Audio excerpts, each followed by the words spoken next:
How do you know when a team member is ready to step up and lead in your auto repair business? I'm Dean from the Workshop Whisperer. This is the original Workshop Whisperer herself, Rachael Evans. Welcome to today's episode of Talking Shop. Rach, tell us, if I'm an auto repair shop owner, how do I know when someone in my team is ready to step up and lead? Well, I think it's actually two-sided. There are potentially some signs that your team member is showing you, like they are culturally aligned, they've got good work ethic, they are producing quality results. And then there's also the need on your side as the business owner. So if you're currently a small auto repair shop and you are still the main person that everybody comes to for knowledge, advice, you're the one that's still putting the fires out, maybe you've got 1, 2, 3 team members, it's likely that we're having extreme issues with the camera behaving this morning. We'll get our message to you quick. Yeah, before it happens again.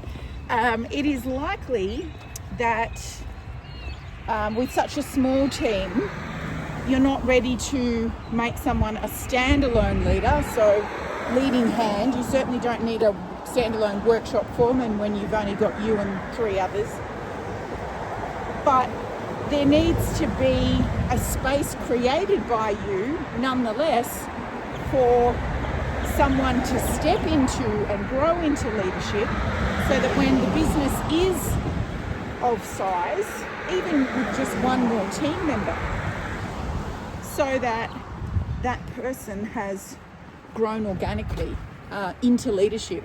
But one of the big challenges for you as the business owner is actually creating that space for them to practice leading. Yeah, it's been said, nature hates a vacuum. So if you can create the space for and a requirement for others on your team to step up, make decisions, show some initiative, take some responsibility, they will do so. But that involves you making the first step, usually just outside or just away from your business for a brief period of time, right? There's that, but there's also some discernment required from you. A classic business owner mistake is to place the title of leader on someone because they've been there the longest or because they're the oldest in age. Oh, there's the camera again.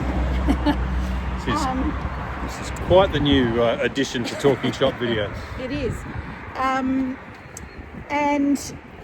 Or bestowing leadership on somebody who doesn't actually want it. And there are those people that might not make them a bad team member. They could be great at what they do, but leadership isn't a hat they want to wear. So you actually need to ensure that this space you're creating to grow a leader is for the right person. So don't just give it based on tenure.